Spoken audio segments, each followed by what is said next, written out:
Sí que habíamos tenido autores muy importantes que habían mencionado un poco acerca de la comida, o bastante, ya llegaremos a algunos. Preparan la comida, los personajes empiezan a sentir, empiezan a actuar, empiezan a tomar decisiones.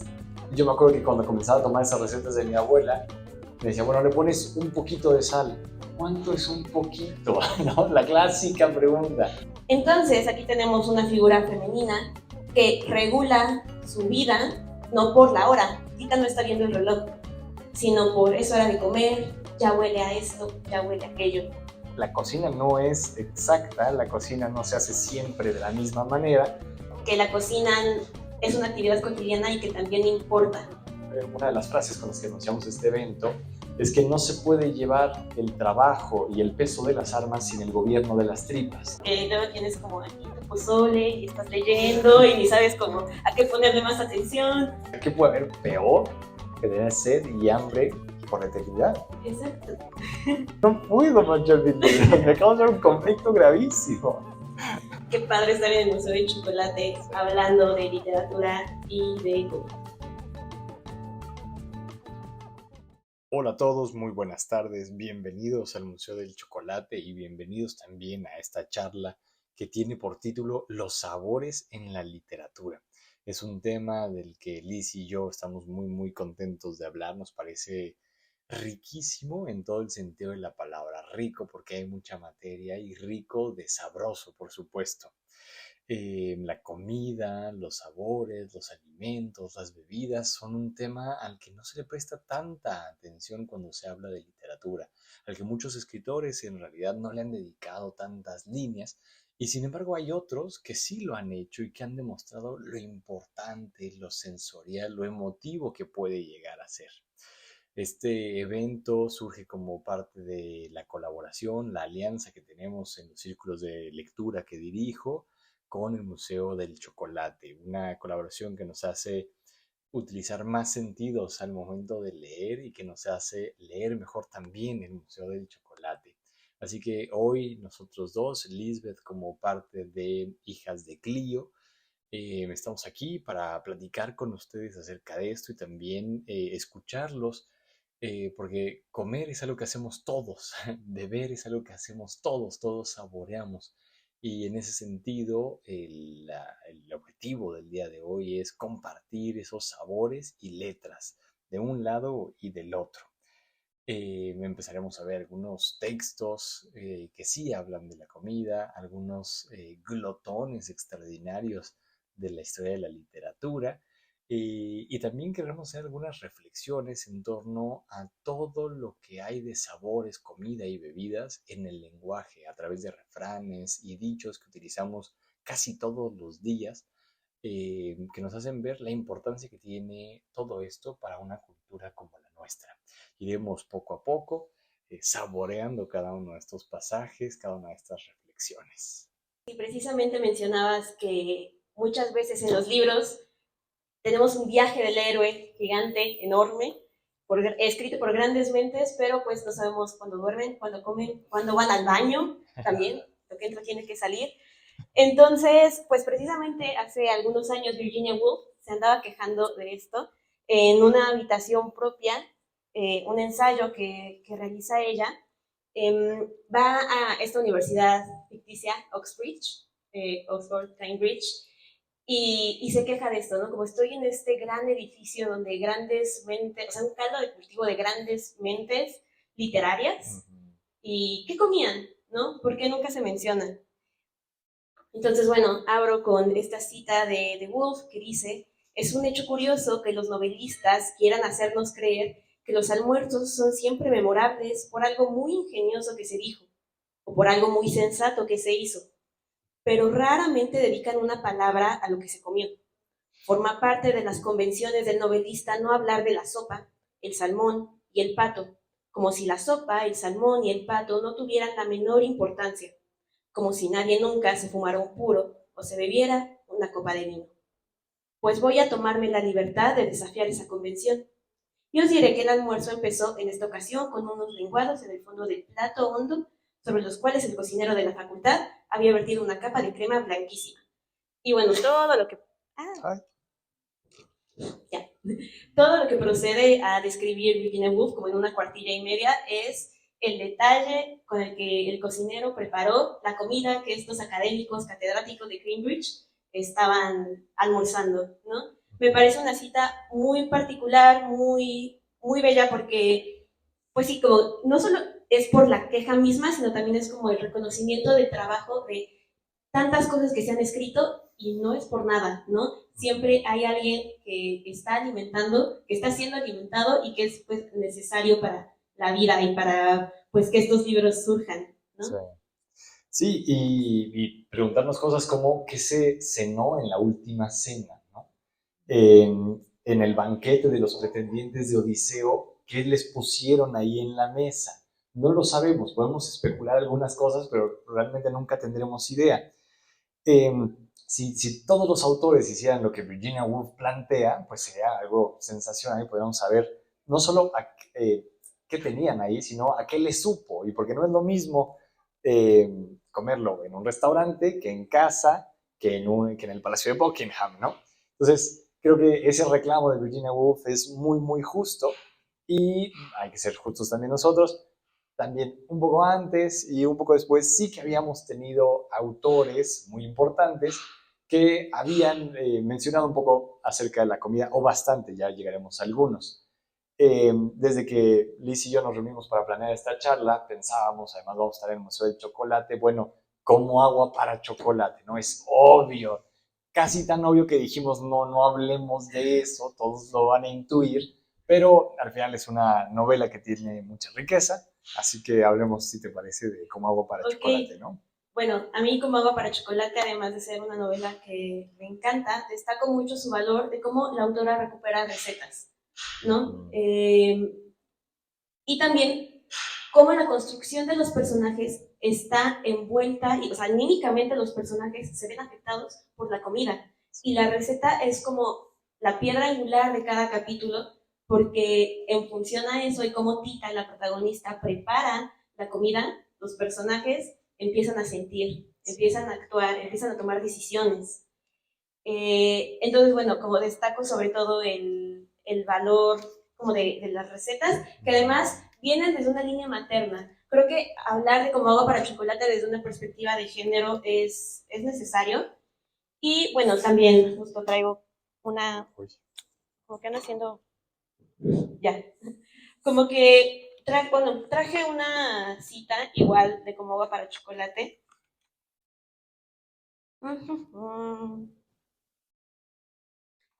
Así. Justo Tita acaba de nacer, con este tono muy en realismo mágico, de que en su nacimiento, bueno, más bien cuando estaba dentro del vientre materno, su mamá partía cebolla, entonces su mamá lloraba, y entonces entre esas lágrimas fue que Tita nació, su nacimiento súper mágico, y bueno, ella dice, ni siquiera sabía leer ni escribir, pero eso sí, sobre cocina tenía tan profundos conocimientos como la que más. Tita se mudó a la cocina y entre atoles y tés creció de lo más sana y rezongante. Sus hábitos alimenticios estaban condicionados al horario de la cocina. Cuando en la mañana Tita olía que los frijoles ya estaban cocidos, o cuando a mediodía sentía que el agua ya estaba lista para desplumar a las gallinas, o cuando en la tarde se horneaba el pan para la cena. Ella sabía que había llegado la hora de pedir sus alimentos. Entonces, aquí tenemos una figura femenina que regula su vida, no por la hora. Tita no está viendo el reloj, sino por es hora de comer, ya huele a esto, ya huele a aquello. Esto nos habla de ciertos conocimientos que se gestan desde la cocina, ¿no? Entonces, más bien sería una invitación a reflexionar en la cocina como este laboratorio de experimentación históricamente femenino por los roles de género asignados, pero en donde las mujeres han creado muchísimo y pues sí, como estos conocimientos se transmiten de generación en generación. ¿Cuántas no quizás sabemos la receta de la abuela o de la tía? Y más allá como de romantizar como esa vida de cocina, porque también hay que ser como críticos, ¿no? Muchas veces nuestras abuelitas no cocinaban por gusto puro, sino también había como ciertos roles de género ahí impuestos. Sin embargo, pues el conocimiento y la experimentación y pues todo el gusto y placer que puede implicar cuidar y alimentar, me parece pues sí como necesario de rescatar, y pues en esta novela se ve muy palpable como esa tensión de esta mujer que necesita, bueno, que se le asigna el rol de tú vas a cuidar a la familia y vas a cocinar, pero a la vez el gozo y el placer de hacerlo, ¿no? Yo debo decir, ahora que hablas sobre las abuelas y su papel transmitiendo de generación en generación lo que se sabe sobre cocina, sobre recetas de alimentos, yo después de hacer la licenciatura salí y hice fuera de la Ciudad de México la maestría y le pedí a mi abuela que me enseñara a hacer arroz, a empanizar milanesas de pollo y un par de cosas más. Con eso y para saber hacer pasta, que lo sabía de tiempo atrás, dije, puedo irme tranquilo, no morir de hambre. Y también yo creo que en mi familia, como en muchas otras, está el proyecto de hacer el recetario con todas las recetas que solo la abuela conoce, ¿no?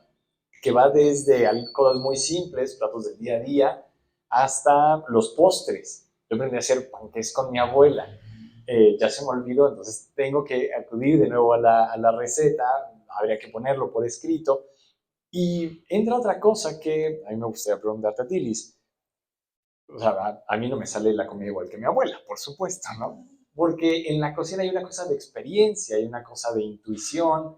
Yo me acuerdo que cuando comenzaba a tomar esas recetas de mi abuela, me decía, bueno, le pones un poquito de sal. ¿Cuánto es un poquito? ¿No? La clásica pregunta. Bueno, y le dejas un ratito ahí horneándose. ¿Cuánto es un ratito? Pues ya que tú le veas. Eso, y yo creo que además, o sea, para los que no somos duchos en la cocina y empezamos apenas, es de lo peor que te puede pasar que tener esas mediciones tan abstractas. Pero después entiendes que en efecto es un poquito, cierto tiempo, cuando veas que cambia de color, cuando escuches cierto sonido. O sea, la cocina no es exacta, la cocina no se hace siempre de la misma manera y más bien se aprende esa intuición de quienes son grandes cocineros y tienen su sazón, ¿no? La sazón que es única de cada persona. Claro, o sea, y lo que decías, la cocina como este conjunto de saberes que son súper intuitivos, ¿no? Sí, Más que, o sea, también el probar la masa medio crudita sí. es parte de esa intuición que pues vas agarrando callo, ¿no? Con el paso de los años. Uh-huh. Y precisamente sobre ese tema, o sea, bueno, estamos aquí en el Museo del Chocolate, hay varias citas de Sor Juana preparando su chocolatito, siendo monja en el convento, y ella dijo algo que me parece maravilloso, que quiero traer a la mesa. Ella decía, bien se puede filosofar y aderezar la cena. Si Aristóteles hubiera guisado, mucho más hubiera escrito, ¿no? Yeah. Me encanta esta cita, súper irreverente, pero pues precisamente habla como de, o sea, es muy bonito imaginarse a las beguinas cocinando juntas, también como saber que se transmite que no cada quien solo agarra su sazón, sino que además se hace de manera colectiva, ¿no? Porque es grupos de mujeres los que están cocinando en conjunto, ¿no? Sí. Y que hoy incluso hay muchos estudios de las recetas del chocolate en el convento de las monjas capuchinas en el año 1634, ¿no?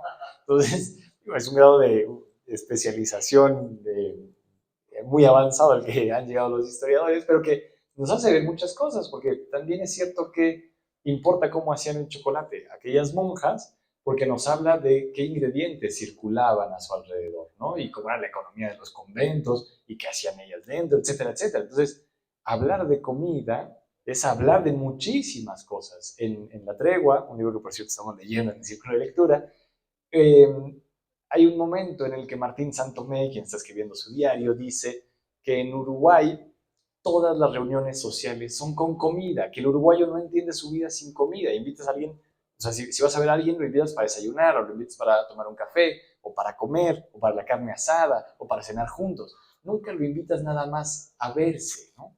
Lo invitas a algo y siempre hay comida, siempre hay bebida. Yo creo que no solo en Uruguay, al menos en México también. Nosotros podríamos dar fe de ello, tal vez en muchos países latinoamericanos. No es nada más, vamos a vernos, es siempre tomar y comer algo, porque lo pensamos también, quizá hay otras culturas que se reúnen a tomar algo, ¿no? Entre alemanes puede ser muy común, vamos a tomar una cerveza y quedarnos en una siesta, pero como que los mexicanos siempre estamos, vamos a comer esto en particular, ¿no? Y tal vez buena parte de eso lo reflejan también muchos personajes de los que íbamos hablando. Claro. Y bueno, esto que mencionas de cómo siempre en México, por ejemplo, se come a la mesa, vamos a la familia todos, ¿no?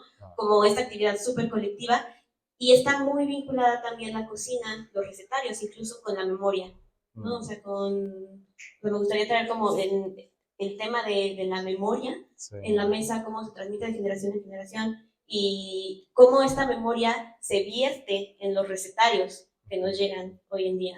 No tenemos que ir como justo a las monjas capuchinas, sino, pues sí, como hoy, ¿no? De que puedo ir a la librería o a lo mejor en internet, saco rápido como YouTube y qué receta, ¿no? Y pues eso habla como de procesos de memoria muy específicos también, familiares, contextuales, y pues ya me parece como fascinante. Sí, y incluso, volviendo a esa sazón particular de cada cocinero, hasta las hierbas con las que cada uno cocina, ¿no? La gente que a todo le pone hoja de laurel y tiene ese toque, o quien le pone incluso clavo a ciertos guisados, pues es también parte de su sabor, ¿no? Su marca registrada, diríamos. Sí.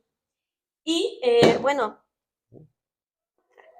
precisamente hablando de memoria y recetarios, la cocina, también quería como traer a la mesa otro proyecto que personalmente me parece muy fuerte, pero también necesario de denunciar.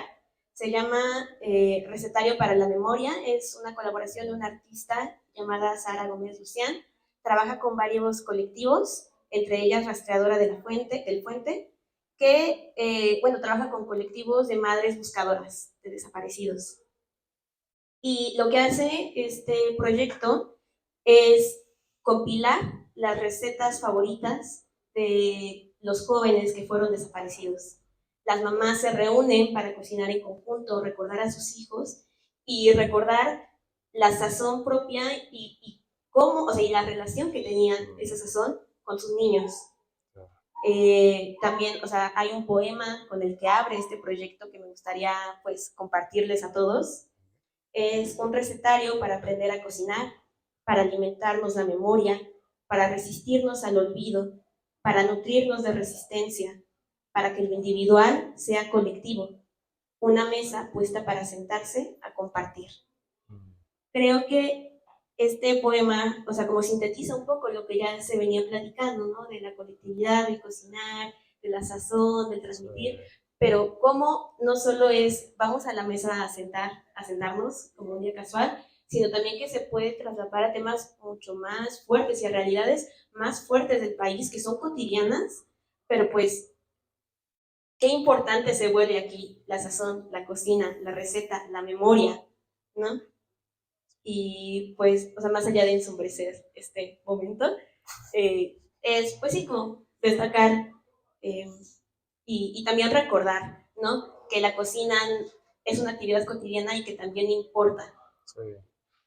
Sí, y en el ámbito de lo privado, de lo doméstico, pero también de lo público, ¿no? Creo que no es casual que cuando conocemos a alguien, incluso cuando sales por primera vez con alguna cita, una de las preguntas obligadas es, ¿cuál es tu comida favorita? ¿No? O sea, y además se tiene mucha esa idea de que llegar al estómago de alguien es llegar a su corazón, ¿no? Y así como nosotros tenemos platillos favoritos, ciertos personajes han tenido platillos favoritos, ¿no? A mí, o sea, me pareció irresistible hablar de Don Quijote de la Mancha. Todos los días son buenos días para hablar de este libro. Es un libro al que además yo tengo especial cariño, no solo porque me guste mucho, sino porque ocurre una cosa curiosa que platicaba con Liz. Mi bisabuelo, que también fue historiador, tenía su ejemplo, bueno, dos tomos, el tomo 1, el tomo 2 del Quijote, y subrayó muchas partes, pero particularmente y de un solo color, en los dos tomos está subrayado todo aquello que tiene que ver con comida. Yo no lo he podido explicar todavía con detalle, mi abuela tampoco, pero sí sabemos que mi bisabuelo era un glotón, o sea, le encantaba comer, y sabemos también que le gustaba mucho el Quijote, lo citaba de forma continua. Entonces, al momento de preparar algunas notas para la charla, ya estaba subrayado todo lo que había que decir para este momento. Y a mí algo que me parece genial, bueno, una de las frases con las que anunciamos este evento es que no se puede llevar el trabajo y el peso de las armas sin el gobierno de las tripas. Eso lo dice Don Quijote y me parece precioso, y es cierto, cuando uno tiene hambre no puede hacer nada en absoluto. Pero más allá, o incluso antes de aquella frase, la primera página de Don Quijote, el primer párrafo, dentro de las primeras 6 líneas, ya se está hablando de comida. Y déjenme leer este pedacito. Primera parte, primer capítulo, apenas se va a describir a Don Quijote y dice, lo que todos sabemos, en un lugar de la Mancha, de cuyo nombre no quiero acordarme, no ha mucho tiempo que vivía un hidalgo de los de lanza en astillero, a larga antigua, rocín flaco y galgo corredor. Pero aquí viene lo que nos interesa. Una olla de algo más vaca que carnero, salpicón las más noches, duelos y quebrantos los sábados, lentejas los viernes, algún palomino de añadidura los domingos, consumían sus 3 partes de su hacienda. En español moderno vamos a ver qué quiere decir esto, porque son términos que ya no nos suenan mucho. Primero, una olla de algo más vaca que carnero, porque la carne de vaca era mucho más barata que la de carnero. Salpicón las más noches, era una comida también barata. Duelos y quebrantos los sábados. La gente cuando lee esto dice, pues estaba muy triste, ¿no? Duelos y quebrantos. No, los duelos y quebrantos eran huevos con tocino o chorizo, también una comida barata para la época, ¿no? Y algún palomino de añadidura, es decir, un plato especial los domingos. Nada más los domingos lleva a comer algo sabroso Don Quijote. Entonces, con estas primeras frases ya nos está diciendo Cervantes que este pobre caballero al que vamos a ver cayéndose del caballo una y otra vez es pobre, ¿no? No es como aquellos gloriosos caballeros de las novelas de la época que salían con armaduras resplandecientes. No, no, no.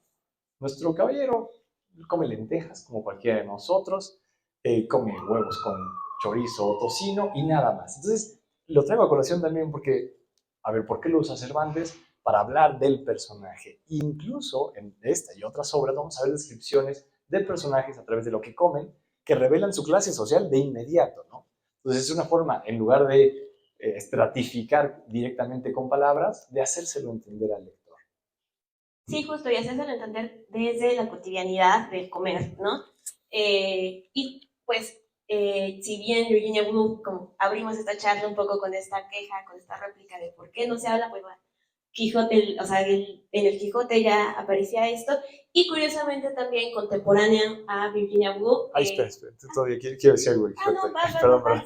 Antes de seguir con otro personaje, que pasa una cosa muy curiosa, justo como tú lo comentabas al inicio, que hay un momento, a pesar de que Don Quijote dice que no se puede llevar el trabajo y el peso de las armas sin el gobierno de las tripas, que Sancho le dice que ya es hora de comer y que irá a conseguirle algo muy especial a él, que es caballero andante. Pero él dice, no, Sancho, porque ¿en qué novela de caballerías has visto tú que los caballeros coman? Los caballeros no comemos, no lo necesitamos. Puede pasar un mes y no lo hacemos, como tampoco ir al baño, por ejemplo, ¿no? Entonces Don Quijote durante este tiempo está muy convencido de que no necesita comer nada. Entonces vemos esos dos extremos, ¿no? Don Quijote, que desde el principio está caracterizado con qué come, decide no comer. Y al mismo tiempo tenemos a Sancho, que es, en palabras de mi abuela, un tragaldabas, ¿no? Alguien que se la pasa pensando en comida todo el tiempo. Y ya por último, y ahora sí ya cerramos con Cervantes, Dulcinea es probablemente, después de Don Quijote y Sancho, el personaje por excelencia de la novela, ¿no? Y todos conocemos, al menos de oídas, a Dulcinea, pero en ninguna de las dos partes del Quijote aparece por sí misma Dulcinea. Siempre es referida, siempre está hablando de ella Don Quijote, pero no aparece físicamente. Y una de las veces que está referida, no por Don Quijote, quien la idealiza, sino por el propio narrador, nos cuenta que se encontró un libro donde estaba la continuación del cuento que nos está relatando, y decía, esta Dulcinea del Toboso, tantas veces en esta historia referida, dicen que tuvo la mejor mano para salar puercos que otra mujer de toda la Mancha. Entonces, ante la superidealización que tenemos de Dulcinea, una doncella bellísima, de pronto es una campesina y es la de mejor mano para salar puercos. Entonces también eso es de esas bromas del propio Cervantes que nos pone aquí y que nos hace entender mejor a los personajes a través de lo que comen, de lo que preparan. Claro, o sea, pienso en Sancho Panza como este personaje súper bonachón, alegre, tiene todo el sentido que caracteriza a mi personaje como glotón, Sí. ¿no? Y pues sí, a partir de lo que se come, se puede construir a todo un personaje desde las primeras páginas. Y Ahora sí. precisamente, ahora sí, James Joyce, contemporáneo de Virginia Woolf, en Ulises, presenta a Leopoldo Bloom, que es pues, el protagonista, ¿no? Y al igual que Cervantes, primera página, y está describiendo qué cómo es su personaje y a partir de ahí construir su personalidad, lo mismo pasa aquí, ¿no? Sobre Leopoldo Bloom dice, comía con deleite órganos interiores de bestias y aves. Le gustaba la sopa espesa de menuditos, las mollejas de sabor a nuez, el corazón relleno asado, las tajadas de hígado rebozadas con migas de corteza, las huevas de bacalao fritas y sobre todo le gustaban los riñones de cordero que daban a su paladar un sutil sabor de orina levemente olorosa. ¿Qué se imaginan con ese personaje? Pues estoy viendo unas caritas de, oh, pues precisamente he ahí el personaje de James Joyce, ¿no? Leopoldo Bloom. Y nos dijo muchísimo, ¿no? O sea, apenas unas líneas, apenas unos platillos, pero la consecuencia de esos platillos, ¿no? Hasta Shrek lo dice, somos lo que comemos, ¿no? Y nadie lo puede negar, sobre todo los que están alrededor oliéndonos. Eh, Otro gran glotón que quisimos traer a cuenta es del género policíaco, uno de los detectives más famosos, que es Hércules Poirot, el detective, bueno, uno de los detectives de Agatha Christie. Y Poirot, que es belga, aunque siempre lo confunden como si fuera francés y él se molesta mucho, vive en Inglaterra y sin embargo, como es tal su gusto por la comida y es un experto degustador, suele no estar muy conforme con la comida que se le sirve. Por ejemplo, le horroriza el típico desayuno inglés, aunque bueno, las manzanas y las salchichas inglesas sí más o menos le gustan. Pero hay un momento, o sea, esta es la creación de Agatha Christie, por ejemplo, es un fanático de los postres. Entonces, usted póngale un postre a Poirot y se le puede olvidar el caso que tiene delante. Pero también en su desayuno come un par de huevos, pero los huevos tienen que ser del mismo tamaño. Eso, dicho por Agatha Christie, ha sido retomado en alguna de las películas, en las más recientes de Kenneth Branagh. Eh, Desde el principio se ve a un pobre niño corriendo por conseguirle huevos que sean exactamente del mismo tamaño, porque si no, Poirot no los come. Y también traído a una de las películas, esta fue de 1993, cuando interpretaba el personaje, y lo hizo durante muchos años, David Suchet. Hay un momento en el que le dice a uno de sus interlocutores, los ingleses, ellos no tienen una cocina, amigo mío, solo tienen la comida. Como la carne demasiado cocida, las verduras demasiado suaves, el queso incomible. Bueno, y el día que los ingleses creen su propio vino, será el día que vuelva a casa en Bélgica. O sea, los ingleses no tienen nada que aportarle a la cocina internacional. Es un martirio para Poirot estar allá. Y a mí me recuerda también, antes de seguir con otro glotón, a Carlos Fuentes, porque él decía que para él era muy distinto escribir cuando estaba en Londres que cuando estaba aquí en México. Su residencia ya permanente estaba allá en Europa, pero venía continuamente a eventos, presentaciones y demás. Y decía que allá en Londres la cosa era muy exacta, a diferencia de la Ciudad de México, porque aquí en la Ciudad de México despertaba un poco tarde, y después de eso estaba el primer desayuno con los amigos, después estaba el café con algún político, más tarde ya era hora de la comida con otras amistades, pero la comida se extendía hasta las 5 o 6 y de ahí se iban a la cena y a bailar y terminaba tardísimo y al día siguiente no se podía levantar a escribir nada, ¿no? En cambio, en Londres, decía Carlos Fuentes, el clima es terrible, los ingleses son muy secos, no son sociables y la comida es mala. Uno no tiene a qué salir. Y podía estar en su casa escribiendo toda la mañana y leyendo por la tarde. Entonces, incluso eso creo que nos condiciona mucho como seres humanos, como escritores, en el caso de Fuentes, en dónde vivimos, qué actividades tenemos, con quiénes salimos y, por lo tanto, cómo nos entregamos al oficio, ¿no? Sí, o sea, creo que justo condiciona muchísimo, nos condiciona como escritores y como lectores Sí. también, ¿no? Porque luego tienes como aquí tu pozole y estás leyendo y ni sabes cómo a qué ponerle más atención. Entonces, sí, me imagino que completamente condiciona también dónde estás, qué comida hay, qué tanto te puedes concentrar en tu lectura, qué Sí, tanto puedes escribir y de qué estás escribiendo y cómo caracterizas a tus personajes, sí, ¿no? sí, sí. Y bueno, algo opuesto que traje también a los glotones, quizá, es la historia de Tántalo. Quise traer la historia de Tántalo, esta figura, bueno, de la mitología griega, que era un rey que fue invitado por los dioses a múltiples banquetes y él robó un poco de néctar y ambrosia, esta bebida y comida de los dioses.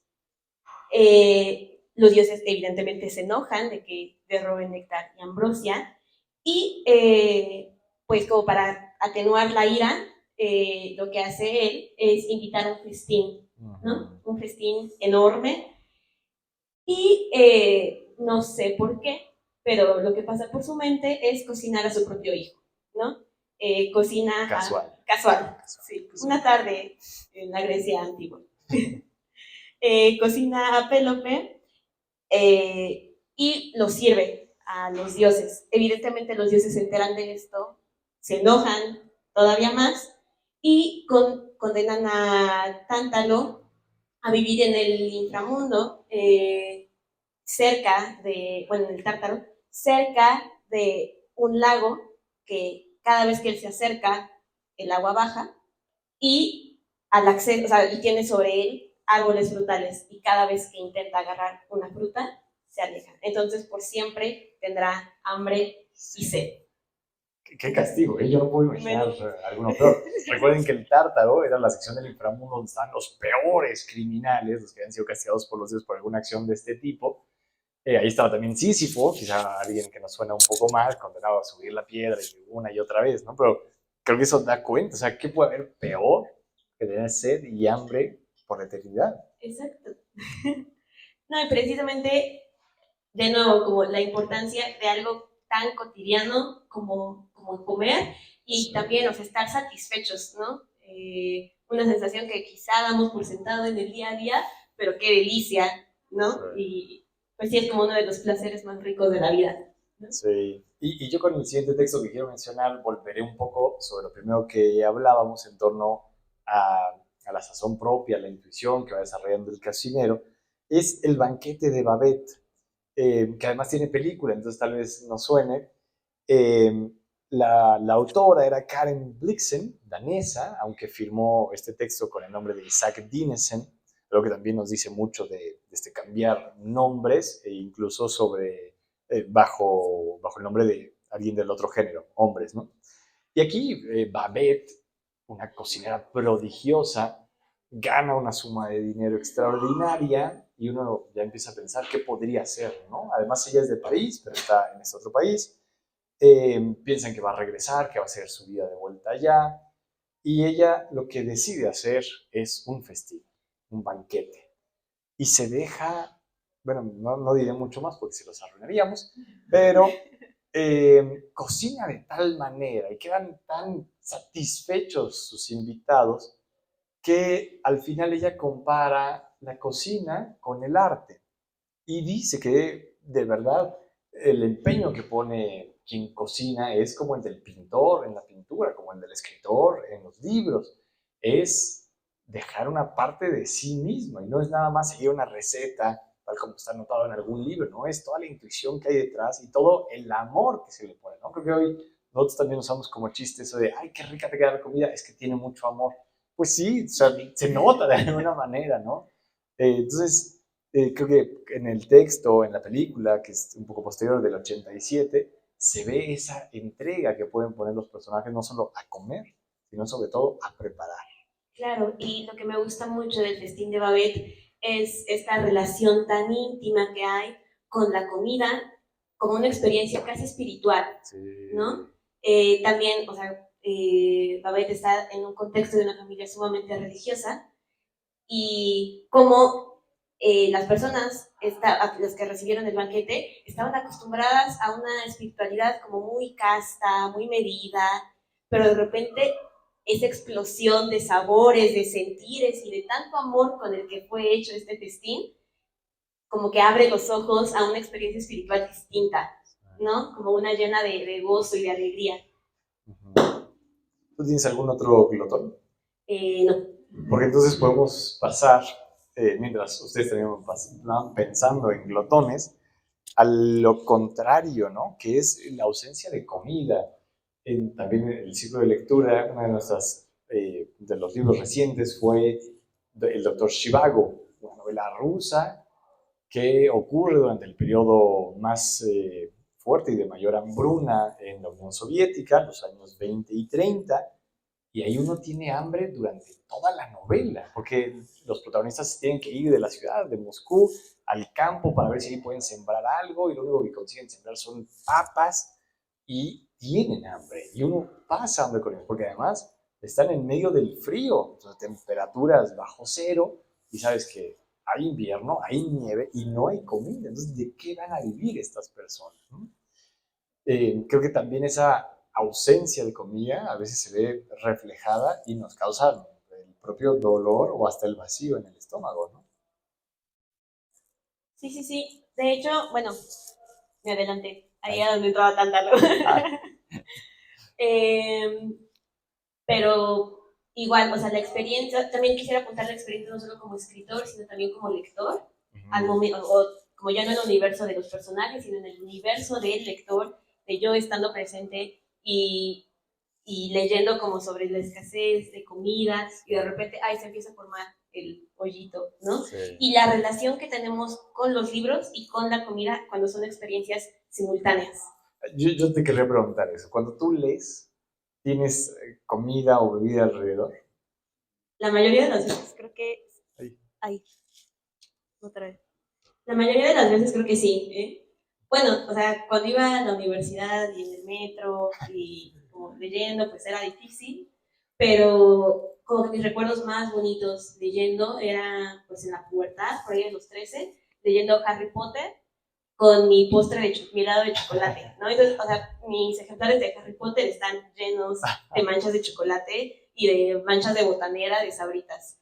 Y creo que también me permite como una relación distinta con el libro, porque de alguna manera pienso que sí me apropié del libro, ¿no? O sea, no es un libro de una biblioteca único, exclusivo, sino es una relación mucho más íntima con los libros.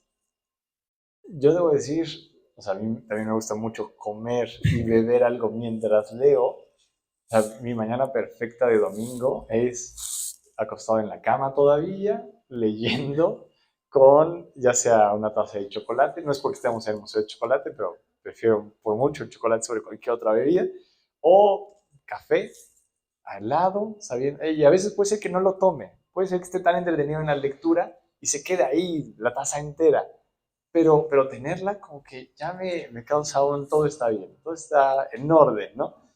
Y creo, ahora que le dices que yo no tengo una sola mancha en ningún libro, porque yo soy con los libros, a ver, los rayo a más no poder. Hay páginas que tienen más letras mías que del autor, pero les tengo mucho cuidado, eso sí. Entonces, si a veces, por ejemplo, no sé, pensando en una tarde, ¿no? Una copita de vino, unas aceitunas y unos cacahuates. Los cacahuates que normalmente tomaría con la mano, ahí los tomo con una cucharita para no mancharme los dedos, para que no queden las páginas. Eso es, o sea, no puedo manchar mis dedos, me causa un conflicto gravísimo. Está bien, es válido. Hasta eso, creo que fue más vicio de la carrera el cuidar los libros. O sea, como que el cuidado me llegó mucho después, pero o sea, ya no soy tan descuidada con el helado de chocolate y aquí encima Harry Potter. Pero sí, o sea, la relación de irlos tachando y por aquí las papitas, como que nada más sacudo, paso páginas, ¿no? Creo que sí, y también se lee diferente. O sea, cuando estoy satisfecha y contenta y llena de postrecito y echarme un buen libro, qué rico. Y cuando no desayuné, voy a la escuela y necesito como terminar un ensayo de Hegel, es como, ay, ¿con qué panza leo esto, no? De que ni se puede concentrar uno. Eso sería bueno, hacer así como combinaciones. ¿Con qué platillo leer a Nietzsche? ¿Con qué platillo leerías a Marx? ¿Con cuál a García Márquez, a Virginia Woolf, ¿no? O sea, podemos hacer una propuesta de léase con o bébase con. Bébase con. Puede ser. Bueno, vamos a la última recta, la recta final de nuestra charla, antes de escucharlos a ustedes, porque seguro hay muchas manías también por ahí que nos quieran compartir. Hablamos Liz y yo, y ya lo anunciamos en la introducción, de lo importante y lo metida que está la comida en el día a día, incluso en nuestro vocabulario, ¿no? Cuando alguien se adorna demasiado, decimos que le echa mucha crema a sus tacos, ¿no es así? Entonces son expresiones, hemos hecho una lista provisional, que seguro ustedes también podrán hacer mayor, de frases, refranes, ideas que están relacionadas con comida. Sí, y bueno, como igual resaltando cómo la cocina está muy imbricada al lenguaje, a la palabra, y pues a la vida cotidiana, aun cuando no seamos conscientes de ello. Por ejemplo, cuando traes cosas, o sea, cosas muy variadas de chile, mole y pozole. Claro, ¿No? eso es muy buena. Barriga llena, corazón contento. Las penas con pan son menos. En todos lados se cuecen habas. Hacer ajonjolí de todos los moles. Yo también tenía esa, pero es muy buena. Cuando alguien también está muy envalentonado, decimos que es muy salsa, ¿no? ¿Qué? ¿Muy salsa? Azúcar y canela hacen la vida buena. No, está Eso está bonito. tiernito. No la conocía. Cuando alguien es muy bueno, pero muy, muy bueno, decimos que es un pan de Dios. A mí eso me parece genial. Ayer lo estábamos pensando, Diego y yo, hace unos días. Decíamos, pero ¿cuál es el pan de Dios? O sea, ¿qué pan horneará Dios? ¿No? Debe ser extraordinario. Yo quisiera probarlo. Ser un pan de Dios, qué bonito. Y hablando de panes, también, cuando algo es muy cotidiano que decimos, pues es el pan de cada día. Claro. Para los que están muy inquietos, el que come y canta, loco se levanta. Al hablar como al guisar, su granito de sal. Cuando alguien le va a llegar su recompensa o su merecido, sabrá lo que es cajeta. Okay. No lo conocía eso. Al dolor de cabeza, al comer, lo endereza. De golosos y dragones están llenos los panteones. Uy. Aunque la dulzura halaga, la mucha miel empalaga. También hacer de tripas corazón. Arroz que no se menea, se quema. Ese está bueno, ¿eh? Está bueno. Cuando hay algo a lo que ya hay que lanzarnos a toda prisa, a darle que hay mole de olla. Y ya, fueron los que yo traje. Yo creo que tengo dos más. Cuando alguien va ahí flotando, decimos que va como chícharo en cazuela, ¿no? Y además a mí me lo hacían desde muy pequeñito. Mientras menos burros, más olotes. Mientras menos seamos, nos queda más para cada uno. Así que bueno, para ir cerrando y así escucharlos, creemos que literatura, pero también el vocabulario de todos los días está lleno de estas referencias, en el español en concreto, en otras lenguas también, en nuestra literatura, en otras también, y que siendo dos placeres extraordinarios, la comida y por otro lado la lectura, hablar de ellos al mismo tiempo tenía que ser doblemente delicioso, Sí. ¿no? Yo tengo más hambre ahorita que hace una hora que empezamos. Pues bueno, lo dejo aquí. Liz, ¿quieres decir algo antes de pasar el micrófono? No, solo que igual se me abrió el apetito y qué padre estar en el Museo de Chocolate sí, hablando de literatura y de comida. Sin duda, así que lo volvemos a agradecer. Cuéntenos, libros, personajes, sus propias manías, ¿qué tal? ¿Ustedes comen, beben con libros, algo? ¿Sí? ¿Con qué comida sí, con qué comida no? ¿Tocan los libros con las manos sucias? Para saber de quién no puedo ser amigo, a quién no le puedo prestar libros. No, sí los cuido, sí los cuido. Si me los prestan, sí los cuido. A ver, tenemos minutitos para comentar, platicar. A ver. Hola. Bueno, yo creo que entiendo mucho la frustración de Virginia Woolf, pero creo que lo entiendo un poco en cuanto a la gastronomía europea, ¿no? Porque de pronto no hay como mucho, ¿no? Pero, por ejemplo, en la gastronomía latinoamericana, pues está inundado de sabores, Sí. ingredientes, de muchas cosas. Entonces, bueno, también me llamó la atención justo que dentro de los ejemplos que ustedes mencionaban, realmente había tanto como mucho de literatura universal, ¿no? Pero no tanto como de la literatura latinoamericana. Ustedes, bueno, por eso digo que creo que entiendo como la frustración de Virginia, ¿no? Sí. Pero ustedes creen que dentro de la literatura latinoamericana o mexicana destaque mucho como esta parte o no, y por qué. Uy. Bueno, yo creo que sí, destaca muchísimo. O sea, bueno, justo otro de los ejemplos que traíamos, a pesar de ser una novedad, era como agua para chocolate, ¿no? O sea, las recetas, o sea, describen minuciosamente cómo Tita se preparaba sus chilaquiles, cómo freía la tortilla y cómo eso estaba vinculado con su proceso emocional, ¿no? Con estar enamorada.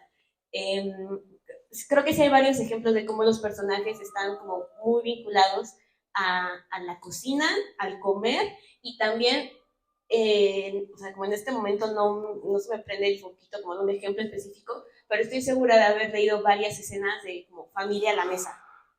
Y eso creo que también es muy latinoamericano en varios sentidos. Sí, y yo incluso pienso cuántas fiestas no terminan en la cocina, ¿no? O sea, es el lugar de reunión por excelencia, sea familiar nada más o con amigos, siempre termina en la cocina, ¿no? Y a ver, creo que sí, creo que yo diría que más en nuestra tradición latinoamericana, después de haber leído parte del Quijote, creo que quizá podríamos ampliarlo ahí también a los españoles, pero de todas maneras más los latinoamericanos que los españoles, ¿no? Yo no sé, pero eh, hoy que vivo fuera de México, en España, estos viajes, venir, es decir, al fin fruta que sí sabe, al fin sabores extraordinarios, muchos más condimentos, mucha más variedad. Entonces, yo creo que nos viene de alguna forma un poco natural en el sentido de que tenemos tanta variedad, tantos platillos, todos ellos tan sabrosos que sentarte a comer no es nada más cumplir con la función biológica de mantener el equilibrio en el cuerpo, es sentarte a disfrutar de verdad lo que tienes enfrente, ¿no? No es comer fish and chips, ¿no? Con el perdón de los ingleses, pero si ya lo dijo Fuentes, lo puedo retomar yo, ¿no? Entonces creo que es por eso que estamos rodeados de esa exuberancia, de esos sabores que se cuelan naturalmente, ahora sí, se cuelan como si cocináramos algo, ¿no? Como el jugo de jitomate cuando hacemos un arroz rojo, se cuela naturalmente a la literatura. Gracias, Mayra. ¿Alguien más? Sí, ¿lo podemos pasar hacia atrás?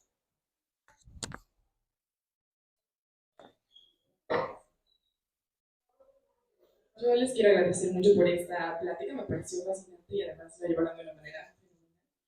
Pero tuve una reflexión que creo que atisbaron, pero no necesariamente hablaron, y es todos los platillos ficticios. Yo también crecí con Harry Potter Ajá. y crecí leyendo sobre dulces maravillosos y platillos que no podía conocer en mi vida cotidiana, pero que me podía imaginar.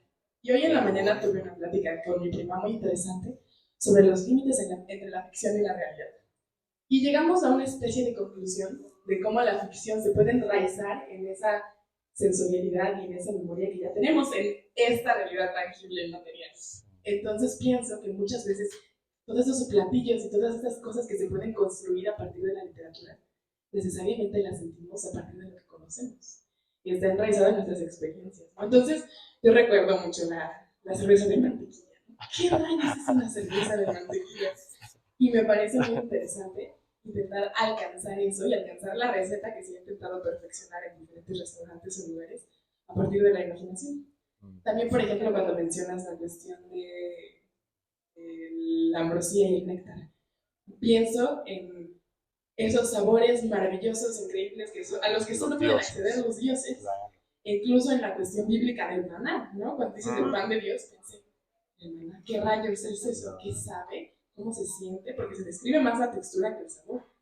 Entonces, no sé, me parece muy interesante alcanzar a imaginar y a construir esos puentes entre la literatura, la palabra, las descripciones y lo que sentimos y lo que conocemos a partir del gusto. Claro, sí, totalmente. Bueno, sí, o sea, igual me parece una reflexión preciosa, hermosa. Y ahorita me acordé un poco, no sé si han visto el meme de cuando te enteras de que el ratatouille no lleva queso. Y es una decepción total, porque, no sé, siento que en nuestros contextos, cuando veíamos ese ratatouille, todos lo imaginábamos con queso, ¿no?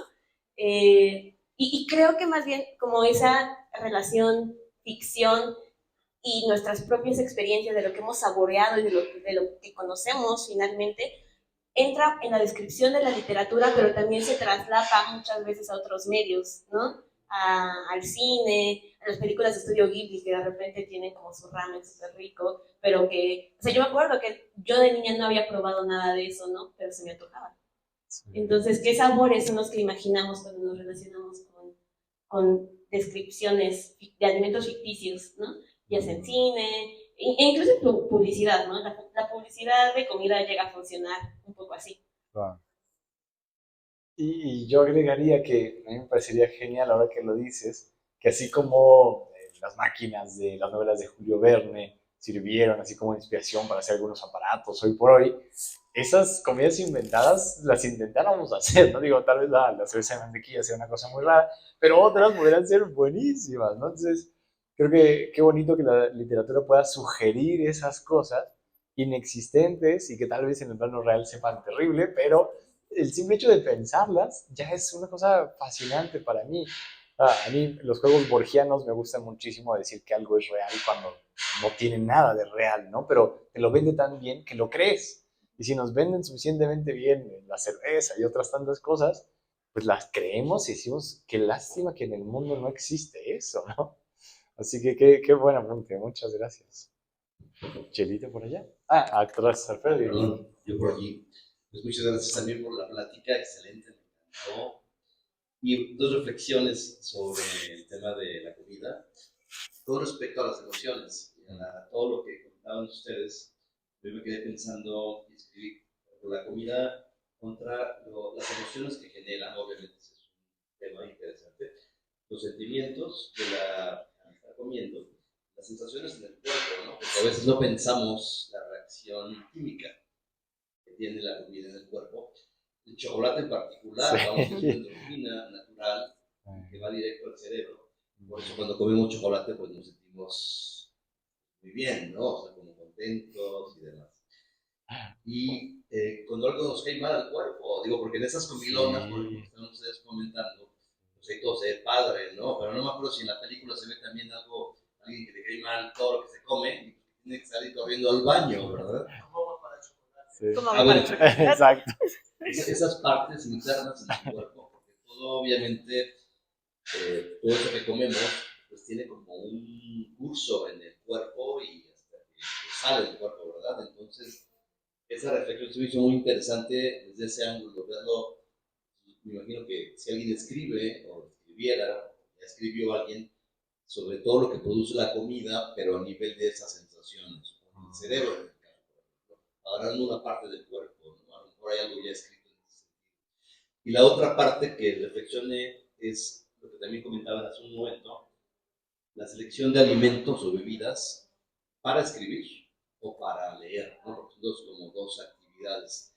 Cambian, yo creo que lo que uno decide. Por ejemplo, tú comentabas, Eli, que para leer en la mañana, por ejemplo, el café, la cama, todo eso, pero me imagino que para escribir es otra historia, algún estimulante, ¿no? Sí. Muchos artistas plásticos, cuando están en su estudio, en su taller, pues les gusta tomar una copa de vino, un tequila, o hasta meterse algo, digamos, para estimularse y sacar esa parte creativa. Sí. Pero no los veo, por ejemplo, a lo mejor, quizás en el caso de los escritores, que estés escribiendo y que estés a lo mejor consumiendo mucha comida. No sé si porque hay una reacción diferente, ¿no? Sí. El estímulo para leer o el estímulo para escribir. Dos reflexiones. Muchas gracias por la charla padrísima. Gracias a ti, Alfredo. ¿Qué quieres? A ver, yo pensaba ahora, es cierto, creo que a ver, si eres escritores, por ejemplo, Balzac tomaba alrededor de 39 tazas de café en el día para escribir. Por eso se murió antes de terminar su comedia humana. Pero escribía a destajo, ¿vale? O sea, que era una máquina de escritura. O sea, su proyecto era terminar 100 libros de la comedia humana. No llegó a los 100, pero se quedó en los 80 y tantos. Entonces, escribí todos los días con compulsión, porque claro, mientras más escribiera, también más le pagaban. Entonces, para salir todos los días había que escribir. Lo mismo Dostoyevsky, una máquina impresionante de escritura. Y sí sé de muchos que toman café, por ejemplo, o que beben, ¿no? Eso es todavía más habitual, pero que coman. Eso sí, se hace una gran pregunta. Nunca lo he visto, nunca he leído alguna referencia al respecto. Yo en mi caso puedo decir, alguna vez intenté escribir con algo de alcohol. Imposible, imposible. O sea, en ese momento dices, esto está genial, pero lo lees al día siguiente y dices, no sirve para nada, no sirve. Se escuchaba muy bonito en mi cabeza, pero no. Más bien, soy, también dependiendo de la época del año, de la temperatura, eh, café o té. Pero cuando empiezo, o sea, cuando escribo el primer capítulo de un libro, cuando termino y escribo el último, ahí sí, chocolate caliente. Es lo que más me gusta, entonces ese para los momentos especiales. Mayra lo sabe, ha proveído mucho de ese chocolate, porque creo que también, o sea, cuando escribimos, pues es algo especial para nosotros, ¿no? Podrá ser como Balzac, con una cosa todos los días, lo es también en mi caso, que todos los días, pero también se festeja de alguna manera. Y yo siento que festejo que empiezo y que termino a escribir un libro con una taza de chocolate. Me parece, manera, o sea, hasta me emociona más saber que ya voy a empezar a escribir. Sí. Bueno. Nada más para concluir en este Sí. tema, he visto que hay muchas personas creativas, el cigarro y el café, ¿no? Son dos consumos de cosas, pero ambos son estimulantes, ¿no? Claro. Entonces, para muchos les genera esta parte creativa, Sí. aprende, da esa parte creativa, estímulo, ¿no? Interesante también de lo que desean. Sí.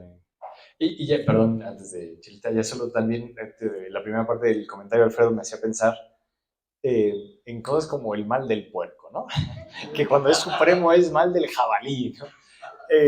Y eso, ¿cuándo lo hemos visto en los libros, no? ¿A quién le da mal del puerco en un libro? Eso es rarísimo. Entonces, creo que también nosotros, en tu caso que también escribes, son cosas que podemos llevar a nuestros textos, ¿no? Poco a poco ir, cada vez más se habla también de lo corporal, de cómo una situación afecta a nuestro cuerpo, creo que es una de las aportaciones de la literatura más reciente, y de los sentidos, ¿no? Entonces creo que poner sentidos y sensaciones a raíz de la comida es una riqueza por aportar a la literatura.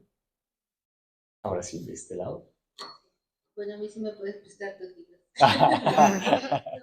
Sí, lo hago también, escribo cosas, pero yo no puedo ni tomar ni comer nada cuando estoy leyendo. O sea, no debo tener hambre, pero no debo sentirme llena, tengo que estar en un momento. Pero solo me concentro en lo que estoy haciendo, porque es como entrar con el personaje en lo que estoy leyendo. Entonces, sí, no puedes prestar. Y respecto a la comida, creo que la primera vez que me pareció, bueno, tú sabes, no era una gran lectura, pero entre las cosas que vi cuando vi la película de Agua para Chocolate, la película, quise leer el libro por ver si realmente me comenzaba. Y algo que me impresionó fue esta escena donde Tita llora porque se está casando su hermana con la persona que ama y todos se enferman. Y todos compartieron su dolor y su tristeza sin querer, y todo era porque cayeron sus lágrimas. Se me hace algo muy conmovedor. Es algo que me conmovió muchísimo de esta película y me gustó la idea de Garfield por los libros. Y fue la primera vez que vi algo tan fascinante como que se centrara en la comida, la vida, toda la cocina, ese lugar tan especial que muchas veces uno visita o tiene como historia, ¿no? Yo recuerdo la cocina de mi abuelita, así como esa. Entonces, esa era una parte. Y la otra, respecto a la comida, ahorita que estamos leyendo Las uvas de la ira, es al revés. O sea, cómo hacía falta el alimento. A mí, ahorita con lo que han estado comentando, lo que comentan ustedes, lo que han comentado los demás, humaniza a los personajes. En este caso de Las uvas de la ira es esa sensación de estar con hambre. Y ese gozo maravilloso de comer un trozo de carne. O sea, cómo buscar esos momentos especiales donde era maravilloso comer carne, porque no había recursos para tenerlos. Entonces, sí humaniza a los personajes. Yo leyendo este libro, este último que estamos leyendo de la Escuela de la Ira, fue como sentirme muy conmovida de su tristeza, y fue muy deplorable cómo en verdad los niñitos estaban buscando a ver si les caía algo de la comida que hacía la vecina, en uno de los momentos en el que está cocinando la mamá de los personajes, y los niñitos están esperando a ver si les da algo. Entonces, es también muy impresionante cómo la comida hace, o la falta de ella, hace humanizar a los personajes. Claro, y bueno, sobre el primer comentario que haces de agua para chocolate, te entiendo por completo. Justo también tuve como esta experiencia muy íntima con los personajes de Tita está cocinando y está doliendo a más no poder, y luego pues todos sienten ese dolor, o incluso también como el placer, ¿no? O sea, como, hay otra escena como muy erótica donde están los pétalos de rosa y de repente todos se ponen como súper calenturientos. Y me parece bien interesante cómo afecta el cuerpo de Tita, a través de su cocina afecta los cuerpos como de quienes rodean a Tita, y como lectores nosotros también empezamos a sentir eso, ¿no? Esa experiencia corporal a través de la palabra y de la cocina y de recordar experiencias con sabores es maravillosa. Y también el lado opuesto sobre la falta de comida y cómo también eso nos humaniza. Creo que también me lo estuvimos platicando un poquito de recetarios, Edith y yo, anteriormente, y también nos preguntábamos un poco acerca de cómo las recetas van cambiando de acuerdo a contextos históricos, políticos, sociales, y cómo la escasez también moldea el qué estamos comiendo y cómo se cocina tal o cual cosa, ¿no? Y pues, o sea, también me parece interesante y como necesario de apuntar cuando no se come, no por omisión, sino porque es necesario decir que no se está comiendo, ¿no? Y también esa comida de guerra, ¿no? Las generaciones anteriores a la nuestra, al menos, que vivieron las guerras, las generaciones en Europa, las guerras mundiales, ¿no? Esa necesidad de tener las alacenas llenas de conservas, latas, todo lo que se pueda, porque no sabes cuándo vuelve a ver, ¿no? Entonces, creo que justo a través de cómo come una persona, una familia y una sociedad entera, rastreamos mucho de su historia. Sí, sí. Pues, Chilita, ya luego vemos qué libro te presto. Aquí adelante, Sassy. Primero que charla tan bella. Ah. El tema es muy, muy bello. A mí me gusta cuando lo abordaron un poco sobre como el arte que hay en la comida, porque justo he leído como textos más de tenor filosófico que hablan de la alimentación, como antes de la filosofía y la metafísica, te tienes que alimentar. Entonces es un campo de la estética porque es bello alimentarte porque te da vida. Y justo yo creo que en la literatura es muy útil que den pistas de cómo se están alimentando, porque da congruencia, ¿no? Sí. A los personajes. Y te da muchos datos, contexto histórico, su lugar de organización, un montón de cosas. Pero pues a mí lo que más me gusta y me llama la atención es como esta parte filosófica. Sí, se me hace súper bonita. Y solo ya como de dato, mi panza tampoco es multitasking. Generalmente tomo como un tecito cuando estoy leyendo, pero sí sé que es una lectura que requiere como toda mi concentración. No puedes. No, y menos con el estómago muy lleno. Bueno, otra vez. Justo sobre esta dimensión estética, filosófica, vinculada a la comida, me parece bien interesante la frase, como es que devoro libros, o como devorar libros, porque cómo está también vinculada esta necesidad como de satisfacer algo, ¿no? O sea, como satisfacer emocionalmente, espiritualmente, psicológicamente, no sé, como satisfacer algo a través de la palabra, o con palabras, o con emociones que la literatura te puede otorgar, ¿no? No, pues creo que ese era el comentario. Y yo de esto último extraigo también una cosa que me parece muy singular del lenguaje, de la lengua española, castellana, nuestro castellano, que es el uso de ciertos reflexivos, ¿no? Nosotros podemos decir, eh, me dije a mí mismo, ¿no? O sea, y es la acción que hace el sujeto recae sobre el mismo sujeto, de tal forma que el sujeto es objeto. Y hay, sin embargo, casos en donde no se puede utilizar ese me, o no debería, y sin embargo lo utilizamos. Por ejemplo, me desperté, ¿no? Podríamos decir simplemente desperté temprano, porque no es que salió Elic y Elic le dijo a Elic, despiértate, ¿no? No es yo me desperté a mí mismo, es desperté. Lo mismo, me levanté. Pero yo creo que sí hay algunos casos que gramaticalmente son incorrectos, pero por el énfasis que hacen en el significado, son necesarios. Quiero decir, me comí. O sea, no es que uno se coma a sí mismo, pero cuando tienes una torta cubana enfrente, un reto de verdad, te lo cosa. Es el énfasis que dices, uff. Y también cuando lees un libro, lo gramaticalmente correcto es leí el Quijote.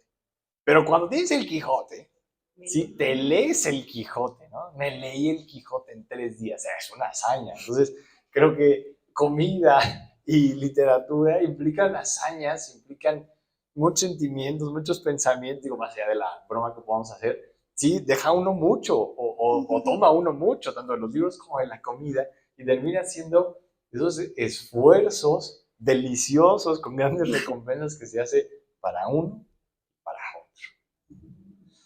¿Alguien más antes de terminar? Un último, alguna manía. Sí, Adela. También ahorita que dijeron lo de la parte sentimental, hace poquito leí un cuento de terror de un colectivo feminista que se llama Siniestras. Cuentos bellísimos y apelan muchísimo a la comida.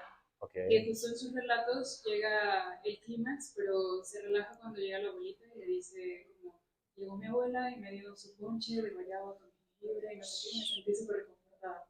Y también hay como unas escritoras ahí mismo colombianas y es como de me trajo mi arepita. Oh, y como que despierta esta parte de las emociones apelando a la identidad, ya sea la identidad familiar, la identidad de tu comunidad, nacional. wow. Pásalo. Allá atrás, ¿salí? Gracias. Ay, gracias, así.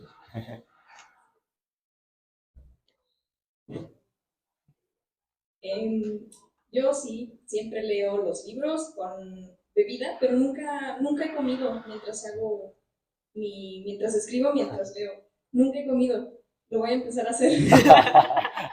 Pero bueno, a mí lo que me llamó la atención fue cuando mencionaste Ulises, y creo que a mí lo que más apela con mis sentimientos es cuando usan la comida como para metáfora de, no de algo bonito ni de algo rico, sino de algo que te da asco. Y entonces, en Crimen y Castigo, como ejemplo, porque yo sí siento que hay más ejemplos, pero ese es el que se me vino a la mente. Hay una escena en la que el protagonista está enfermo, pero pues obviamente no es una enfermedad totalmente física, también es una enfermedad mental.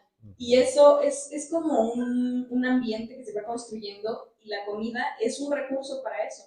Entonces, usan descripciones de lo mucho que le cuesta comer como si fuera una metáfora para decir lo mucho que le cuesta soportar la vida. Y también se me hace como chistoso que dentro de lo cotidiano, pues el protagonista está enfermo. Y lo primero que hace la mujer que lo está atendiendo es decir, el tecito, ¿dónde está el tecito? Y ni con el tecito puede relajarse, ni un tecito le sirve, entonces eso ya es como, no, pues, si no te gusta el tecito, no hay arreglo.